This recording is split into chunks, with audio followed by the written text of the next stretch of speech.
सुप्रभात बच्चों, आप सब कैसे हैं? आशा करती हूँ कि अच्छे होंगे। बच्चों, आज हम पाठ 8 शाम एक किसान यानी कि शाम का जो दृश्य है, कवि ने उसे एक किसान के रूप में दिखाया है और इसके कवि कौन है? सर्वेश्वर दयाल सक्सेना।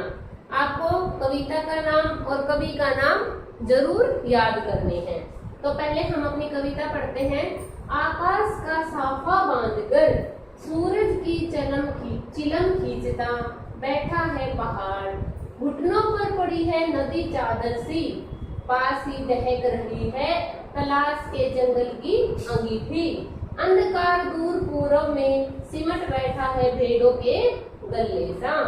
तो बच्चों, इस पद्यांश में कवि ने क्या बताया है हम उसको जानेंगे कि कवि क्या कहना चाहता है। कि कवि ने पहले ही बता दिया है कि उसने जो हेडिंग है, हमारा कविता का जो शीर्षक है वो क्या है? शाम एक किसान।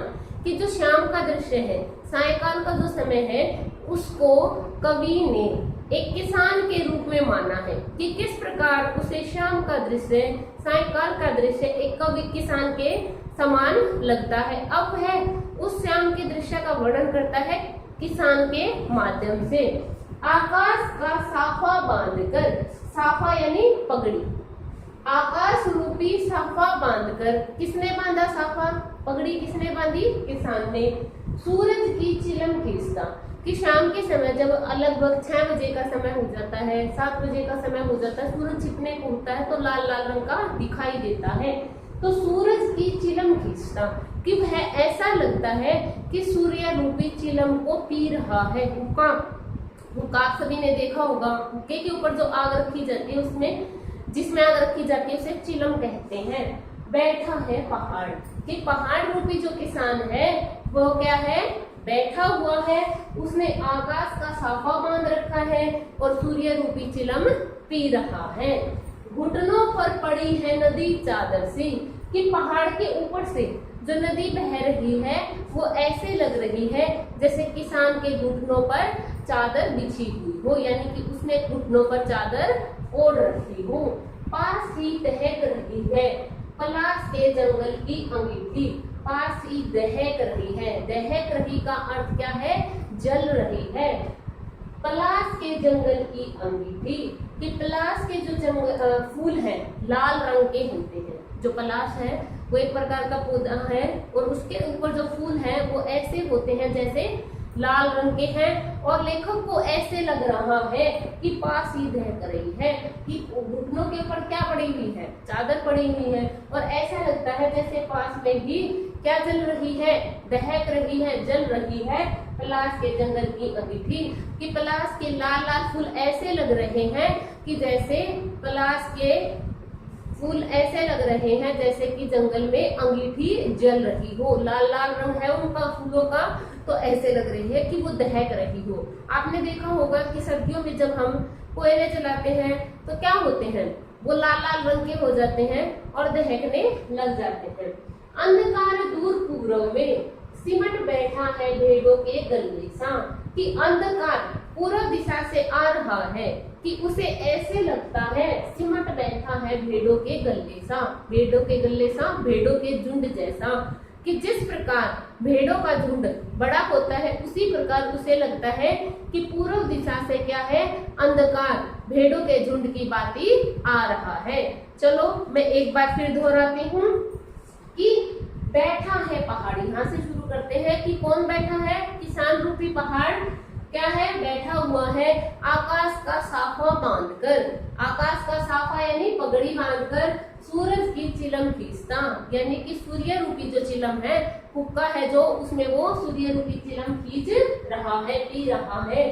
घुटनों पर पड़ी है नदी चादर सी, उसके घुटनों पर पड़ी हुई चादर ऐसी, नदियां ऐसी लगती हैं, पहाड़ों से उतरती हुई नदियां ऐसी लगती हैं जैसे किसान के घुटनों पर चादर बिछी हुई हो।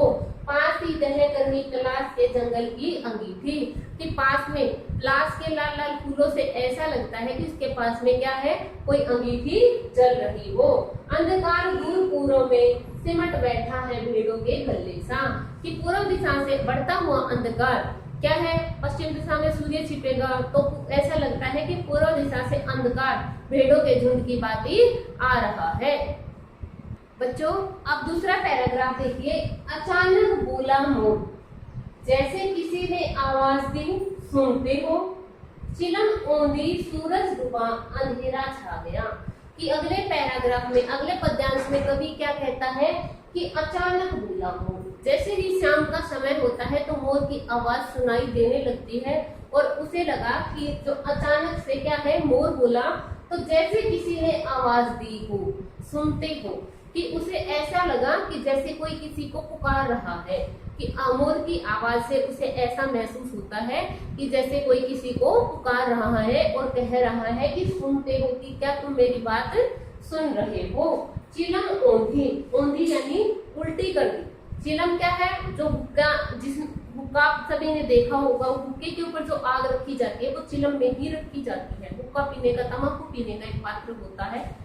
चिलम ओंधी, ओंधी मीन्स उल्टी कर दी है उसने, चिलम को उसने उल्टा कर दिया है। सूरज डूबा, सूर्य छिप गया है।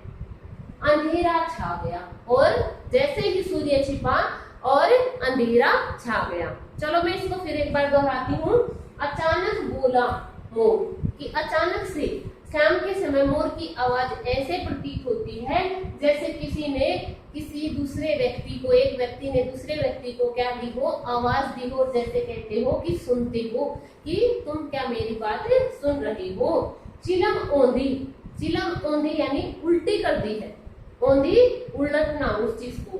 सूरज डूबा, कि सूर्य छिप गया है और अंधेरा छा गया है, अर्थात शाम का समय खत्म हो गया है और रात प्रारंभ हो गई है। तो बच्चों अगर आपको इसमें कोई भी कंफ्यूजन है तो आप कमेंट सेक्शन में लिखकर जरूर पूछें। Thank you, have a nice day.